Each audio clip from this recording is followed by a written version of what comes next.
Hey, I'm Raleigh, and I'm a 26-year-old female. So, Patrick, my husband, and I go way back, like high school sweetheart way back. We dated forever, decided college wasn't our jam, and said, hey, let's get hitched after we graduate. Seemed like a solid plan. And we were both young and dumb, so we both thought, why not? Life was all set for us. I had my dad's business to shower me with anything I could ever dream of. And Patrick was doing his thing too. Privileged? Oh, you bet. We never needed anything, living our best lives, thinking we were on top of the world. Now, Patrick, that guy always wanted a bunch of kids, like fill the house with laughter and screams kind of dreams. He was an only child, so he was all about making sure his future kiddos had a gang of siblings to rely on. Cute, right? But here's where the story takes a twist. Try as we might, the whole baby-making thing wasn't going our way. I had a string of miscarriages from 20 to 25, and let me tell you, that was a gut punch every single time. We were losing hope, and I started thinking Patrick would bail. One day, I straight up told him to go find someone who could give him the whole picket fence and bunch of kids deal. He got so pissed, y'all, you wouldn't believe it. Don't ever suggest crap like that to me again.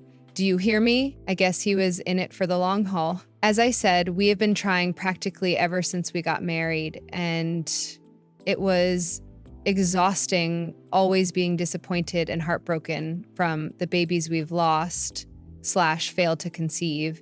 But everything changed the moment I turned 26. So there I was, celebrating my 26th birthday, thinking life's all fine and dandy. The next morning, I woke up with a hangover that could rival a truck hitting me, and I started throwing up. Now, I didn't even drink that much. I had 1 glass of wine. So I was wondering why I was so sick. Patrick was super concerned too, so we hauled ourselves to the hospital to figure out what was going on. And guess what? I wasn't throwing up from the alcohol. No, sir. I was throwing up because I was pregnant. Panic mode set in, of course. I mean, the night before was a bit rowdy. Yeah, I didn't drink as much, but with the way I was dancing, I'm sure the little tyke was being knocked up all over the place. But the doctors reviewed things and said the fetus should be fine, and that I needed to show up for my scheduled checkups to make sure everything was peachy. Patrick and I were obviously over the moon, as you can imagine, but cautiously. I mean, we'd been down this path before, and it wasn't very pretty. Nonetheless, we tried our best to be optimistic. This is what we've been waiting for, right? Why not enjoy every moment of it while it lasts? Everything was going just swell for us. But enter the dark cloud named Mariana, my mother-in-law. That threatened to rain on our parade. You might be wondering where she's been all this time and why I didn't mention her. Well, that's because for the majority of my dating / married life, she's been missing. She missed our wedding and even missed out on our graduation. Not because she wanted to, but because she was in the psych ward. Yep, you heard it right. Mariana's got some severe BPD, making her have these erratic outbursts, and let's just say she was a bit on the crazy side. We'd visit her as often as we could, and with each visit, she seemed to be getting better and better. So imagine this. We come back from the hospital all pumped about the baby, only to find a letter from the psych ward.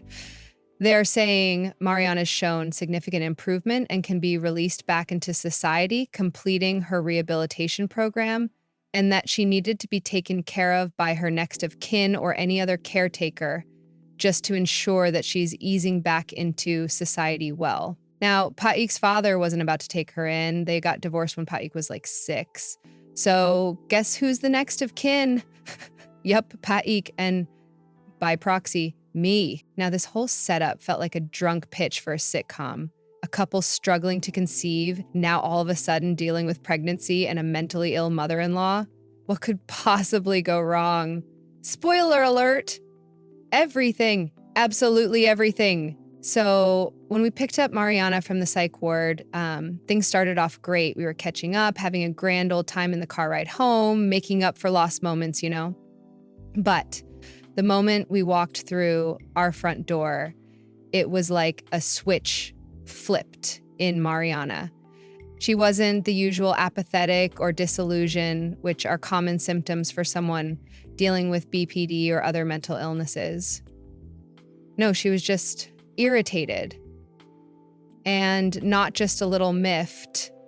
She was downright snarky and mean. Of course, people with BPD can also become irritated and frustrated, but the signs are much clearer than someone who just wanted to be rude for no apparent reason. But that was Mariana. She started judging everything in the house, criticizing how we decorated, and said that she would have done a much better job if she wasn't locked up for all those years. And boy, that really set her off, talking about the psych ward. Once she started, she just couldn't stop. She started complaining about the psych ward, how awful it was, and how she despised every minute there. Then came the blame game. She pointed fingers at Patrick and me, saying it was our fault she ended up there. And now you two have to make it up to me for all those years I was alone and abandoned. I'm standing there like, what the heck? And Patrick, being the good son he is, tells me he'll handle it. He starts calming her down, assuming she's having another episode, but wasn't. She was fully present, aware of everything, and she just started cursing us both out. It left me heartbroken and confused. Later that night, when Patrick and I were in bed, I asked him if he thought the psych ward made a mistake releasing Mariana so early. Maybe it's just going to take some time for her to adjust to everything. I mean, it can be a lot for someone who's had to watch paint dry for all those years. You're right, maybe all she needs is a bit of time. And in the meantime, we should keep the pregnancy on the down low. It's a big change she might not be expecting, and we wouldn't want to rock the boat too much, you know? Okay, babe, I got you. You're right. We'll tell her when the time is right. The right time never came, though. Every day it felt like things were just getting worse. Patrick and I tried to be patient, thinking Mariana was just having a tough time adjusting to everything. But the more I dug into BPD behaviors and characteristics, the less it made sense. She wasn't lining up with the typical episodes you'd expect. It just seemed like she was using her disorder as an excuse to act intentionally crazy, which was not cool at all. She was lazy, rude, and downright crass. Dirty laundry was her way of decorating the place, and she acted like she was the queen of the castle. It was driving us nuts, and with me being pregnant, the smells, the noise, the bad behavior, it was all especially triggering for me. I put up with her antics for a solid 2 months, but enough was enough. I had to put my foot down. I told Patrick, I can't take it anymore. She's driving us insane. Us, me and the baby. Count me in, because I've had it up to here with her BS. Okay, great. So what are we going to do about her? Honestly, I don't know. This isn't good for me or the baby. You know how hard it is for us to have one, and the stress isn't making anything better. What if we told her about the baby? Really? Now? It might make her calm down and realize that there's a bundle of joy on the way that she has to act right for. It might motivate her and make her happy. You're right. Maybe it's time we spill the beans. I don't admit this often, but my husband was making a lot of sense. I mean, what kind of mother doesn't want to be a grandma, right? It had to be the thing to make her act better, to realize there were other people living in the house that she needed to consider and accommodate. So that was the plan. We found her sprawled out on the couch, her designated lazy spot, and we carefully and cautiously spilled the news. Let me tell you, it was like navigating a minefield. What's going on? Why are you hovering over me like that? Mama, we have some news that we wanted to share with you. What is it? Can't you see I'm busy? Well, we just want to tell you that we're having a baby. We were expecting something, anything, but we got nothing. Zilch. Nada. Nothing. She didn't jump up for joy. She didn't even yell. She just went back to watching TV. Ugh. Did you hear me? I said we're gonna have a... Yeah, I heard you the first time. Is that why you look so fat? Listen here, you little. Okay. I think that we can all just take a deep breath and appreciate the good news. Mama, aren't you excited? I don't care. Oh, why not? Why should I? Mariana's apathy really got under our skin, but it seemed to be hitting Patrick harder than me. After that baby news talk, he stormed off, and of course I followed. I tried comforting him, but he was seriously upset, wondering why his mother was being such a pain. It hurt, you know? We'd been trying for so long and she knew it. Now that the good news was finally here, she couldn't care less. It was insane. I started thinking maybe she needed to go back to the hospital because no sane person acts that way. Patrick was livid, thinking she was being ungrateful and rude for no reason. I couldn't agree more. But I had a baby to cook, and Patrick had a business to run, so we decided to deal with Mariana the best we could while juggling other life priorities. We figured our love for her would be enough, but maybe we were approaching things all wrong. We tried spending more time with her and getting her into hobbies like crocheting and baking. Heck, we even took her to a butterfly sanctuary in the park, as well as, of course, making sure she went to therapy. But she'd always cause a fuss, and it felt like anything we did just made her unhappy. So we kind of stopped trying so hard. And with the therapy, the jarring thing is that her therapist would report so much improvement that she probably would only need sessions once a week, as opposed to the 4 sessions she was doing. Patrick and I were completely baffled, as you can imagine. It just wasn't making sense. Were all these doctors incompetent? Or was my sweet, dear old mother-in-law just acting horrible with us? Now, as I hit my 3rd month of pregnancy, the anxiety really kicked in. Normally around this time, I'd be in the danger zone of a miscarriage. So Patrick and I were on high alert, juggling Mariana's drama and dealing with the fear of losing another angel. Thankfully and surprisingly, after checkups and completing the 3rd month, stepping into my 2nd trimester, Patrick and I got the good news. Everything seemed normal and okay. I was set for a happy and healthy pregnancy. You can imagine we were over the moon. We'd never made it this far before. This was obviously cause for a celebration. So Patrick decided to celebrate our progress by taking Mariana and me to this fancy restaurant. It was meant to be a double whammy, celebrating the good news about the pregnancy and breaking it to Mariana that everything was going well with the pregnancy for once. I tried rationalizing her nonchalant attitude the first time. Maybe she was just used to hearing sad news whenever we lost a baby and decided that she couldn't get her hopes up anymore in case she'd be disappointed all over again. I figured this time would be different, since we got such good news on our progress. But when we shared the news, once again, we got crickets. It was weird as heck, and Patrick was pissed all over again. He even ended dinner early because of how angry he was. So we drove back in silence, and when we got home, Patrick started pacing and wondering why his mom was always so distant, but always so animated and rude at the most inconvenient moments.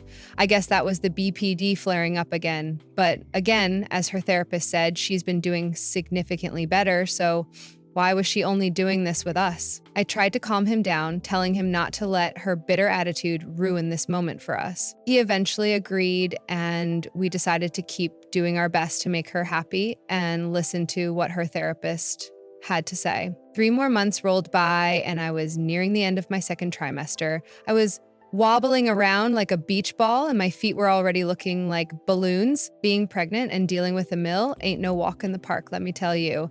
The more I was showing, the meaner she was getting, calling me a whale, a cow, and all sorts of charming names. One night, Patrick was working late into the night. Not unusual, he often came home pretty late anyway. Some days it was like 2 a.m., so it was just Mariana and me in the house. And it was a pretty chilled night. We were watching TV, and I was munching on some grapes when Mariana decided to call me out for eating so much. I told her I was eating because I was hungry, but she insisted I was just making excuses for being a fatty, which was rich coming from her. I mean, I was making organs all day. What was her excuse? The next thing I knew, we were in a full-blown argument. You're no good for my son. Right back at you, toots. What's that supposed to mean? It means that you're a horrible mother. That's when Mariana dropped a bomb. She had been typing up something for me, claiming it would make me a more productive person because, in her eyes, I was just so lazy. She handed me a fat stack of papers she had managed to print out. It looked like a list. When I took a peek, it was a chores list, specifically for the whale to complete. I started scanning through this list, and let me tell you, there were some wild things on there.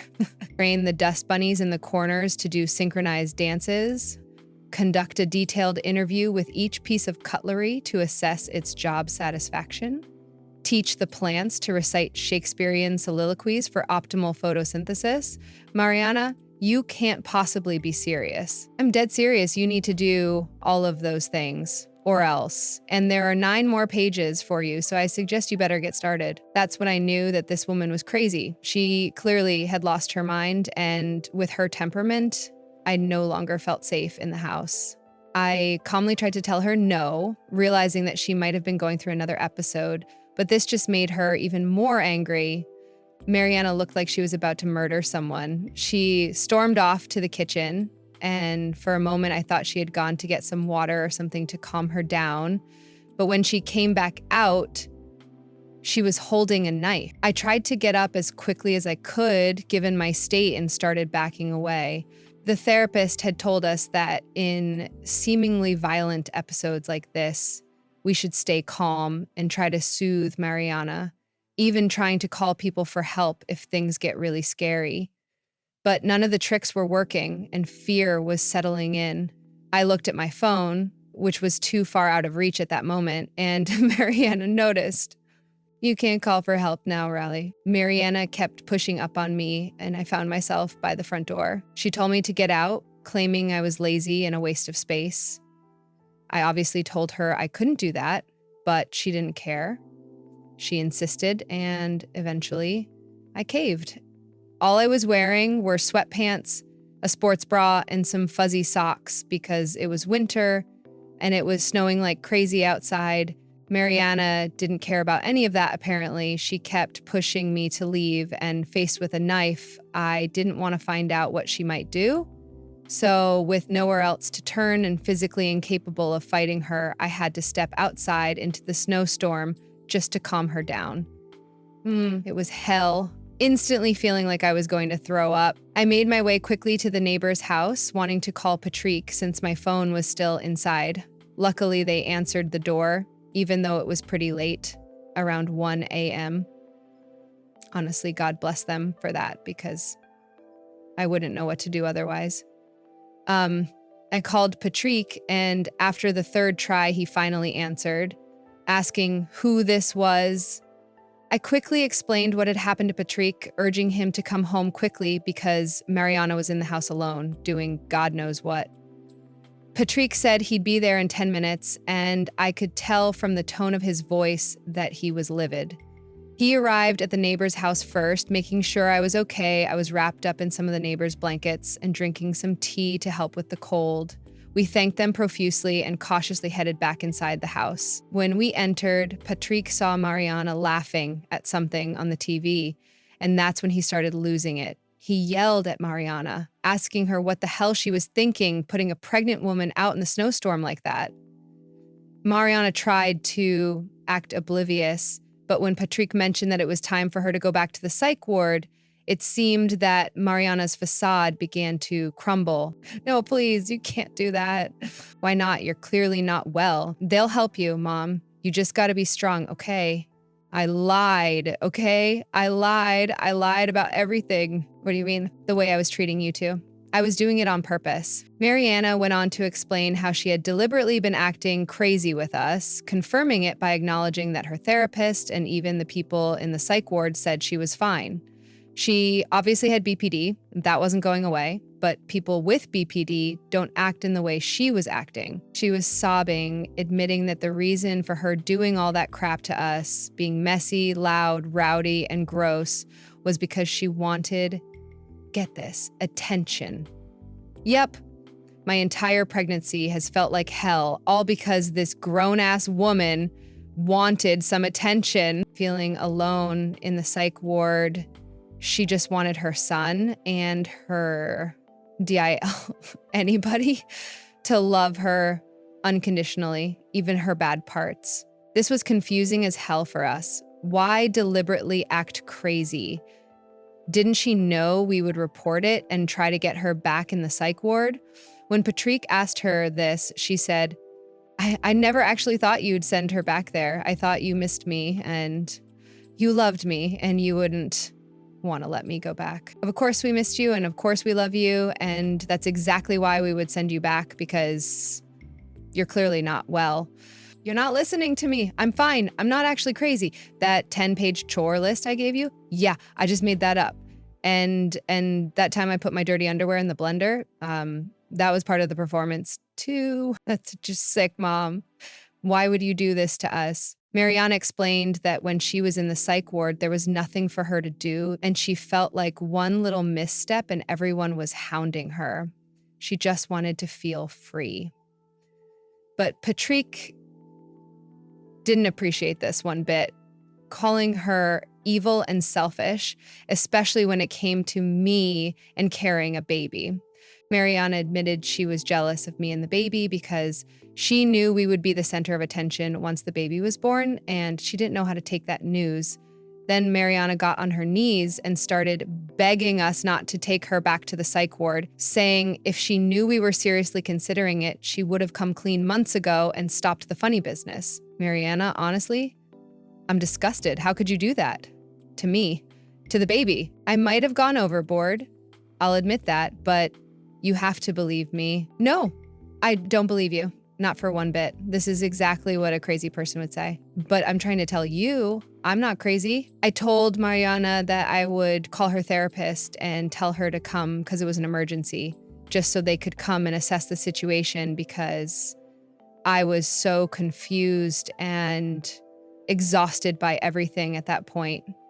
Patrick was still talking to his mom, and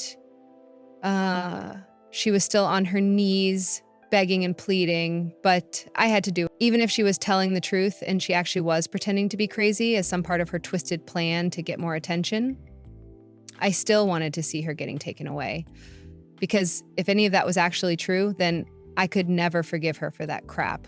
She put me out of my house, for God's sake, in the freezing cold, and she expected forgiveness to come that easy? Maybe she really was crazy, if she ever believed that. She was sobbing on the floor when her therapist, as well as a paramedic, arrived at our home, not making her case look good if she was actually mentally stable, in my opinion. I explained the situation, showing them the list of chores she had given me as some form of proof that she was clearly unstable, because what she had typed up was complete nonsense. And I told them to take her back to the psych ward so that they could assess the situation. She was kicking and screaming the entire way to the van they brought, but luckily the paramedic could handle her. Patrick and I watched from the door, and the entire time she was yelling, "I'm not crazy." But Patrick and I couldn't be too sure. In either case, I was glad I was getting that nut job out of my life. Part of me hoped that she was telling the truth about her pretending to be crazy, because that meant that she had landed right back in her personal hell as punishment for her actions.